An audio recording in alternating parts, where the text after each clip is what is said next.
Kisah kuas ajaib. Dahulu kala, hiduplah seorang pelukis bernama Daniel yang tinggal seorang diri karena kedua orang tuanya baru saja wafat, meninggalkan sebuah kuas di dalam kotak kecil, barang terakhir sebelum mereka meninggalkan dunia ini. Suatu hari, ia diundang ke istana untuk melukis sang putri. Saat berjalan, muncullah seorang raksasa yang menghadang jalannya. Atau raksa. Benar sekali, akulah raksasa itu. Menyingkirlah sekarang. Hamba ada pekerjaan penting.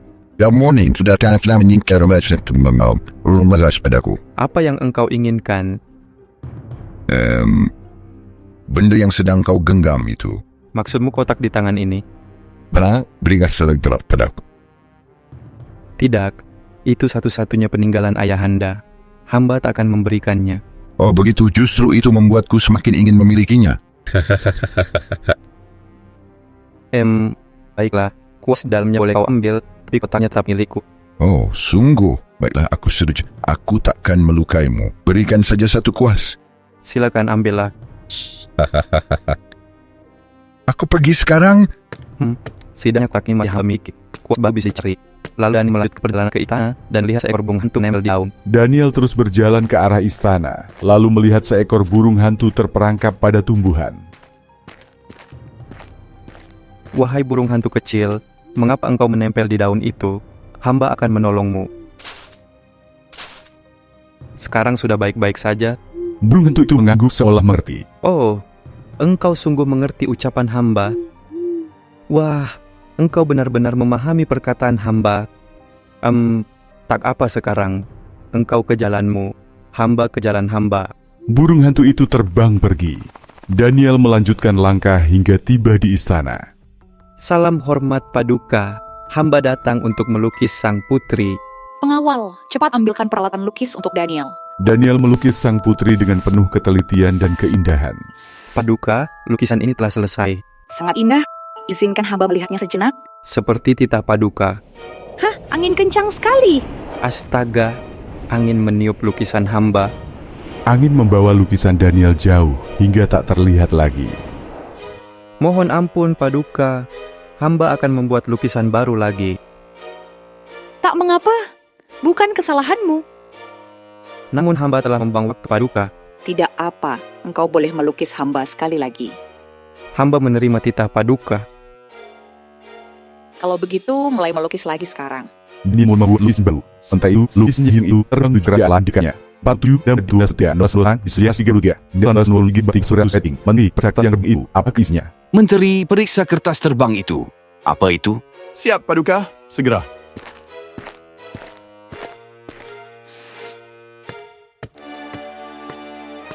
Ini adalah lukisan seorang wanita bangsawan. Bawa kemari, biar hamba lihat. Dari kerajaan manakah putri ini berasal? Beliau adalah putri dari kerajaan tetangga. Dari kerajaan sebelah kita, ya? Potret ini membuat hamba jatuh hati. Hamba ingin menikahinya. Sampaikan surat kerajaan hamba padanya sekarang juga. Paduka, bagaimana jika beliau menolak permintaan ini? Mengapa beliau harus menolak tawaran sebaik ini? Karena beliau telah menolak banyak pria yang sungguh mencintainya. Aku tidak peduli. Lakukan seperti yang kuperintahkan. Jika dia tidak setuju, kita akan mengirim pasukan untuk menghancurkan kerajaannya. Patik taat perintah Paduka. Keesokan harinya, Daniel kembali ke istana untuk melukis sang putri lagi. Salam hormat Paduka Raja dan Paduka Putri. Hamba kembali untuk melanjutkan lukisan. Ya bagus Rekau, pelukis kerajaan kita telah kembali. Hingga mulailah lukisan berikutnya. Terima kasih, Ayahanda. Paduka, utusan dari kerajaan tetangga, memohon audiensi. Apa yang mereka kehendaki kali ini? Pengawal, persilakan masuk segera. Siap, Paduka. Samhor, Paduka. Katakan, apa tujuanmu datang ke kerajaan kami? Terus terang, Paduka Raja hamba memerintahkan Patik untuk meminang Paduka Putri. Apa? Meminang putriku? Ayahanda, hamba tidak akan menerima lamaran ini. Kami heran. Putriku tak pernah menampakkan diri keluar. Bagaimana rajamu bisa mengenalnya? Paduka, Beliau melihatnya dari lukisan ini. Pastilah angin membawa karya hamba ke negeri mereka. Ini tidak baik sama sekali. Jadi, apakah Paduka Putri akan menerima lamaran raja kami? Kami tak dapat menjawab siang jauh. Ini kami orang semua mening puluhan nanti. Maka Patik harus menyampaikan ini. Jika beliau menolak, perang akan terjadi di antara kedua kerajaan. Sekian, Patik undur diri.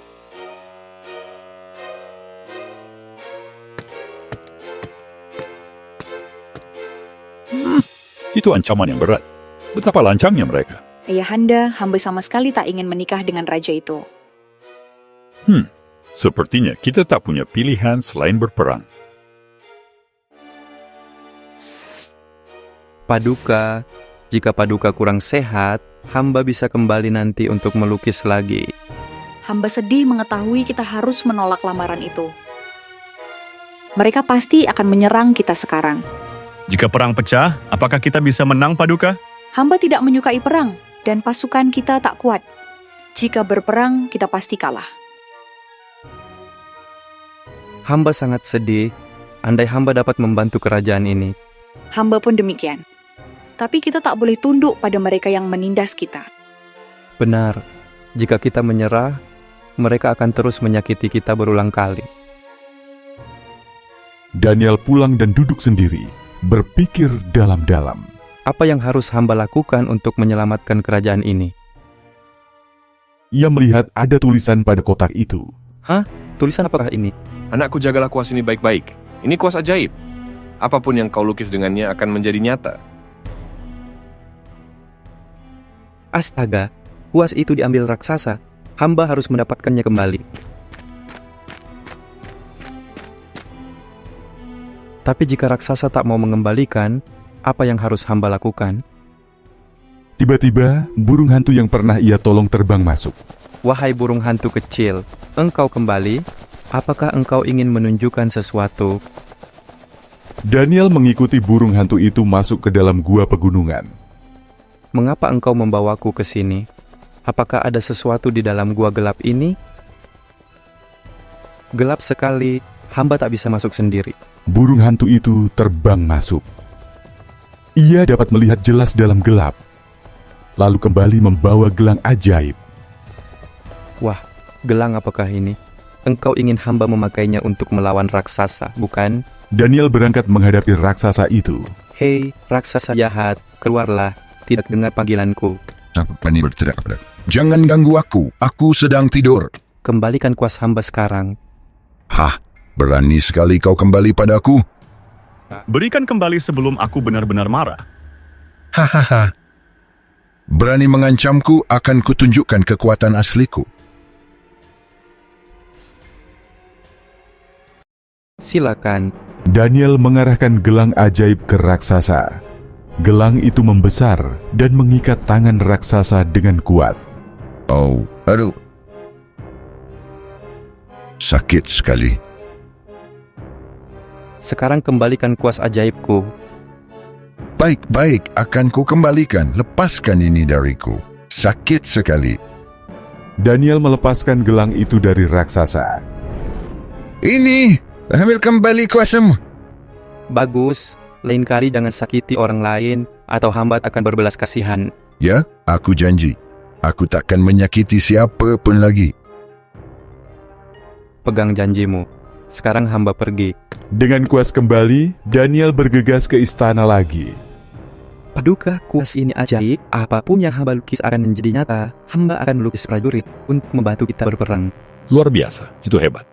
Paduka, berita buruk. Pasukan musuh sudah menyerang istana. Apa? Mereka sudah tiba? Daniel, lukis pasukan sekarang juga. Kita tak punya waktu lagi. Seperti titah Paduka. Semua. Inilah saatnya berjuang demi negeri kita. Siapkan pasukan sekarang. Siap, Paduka.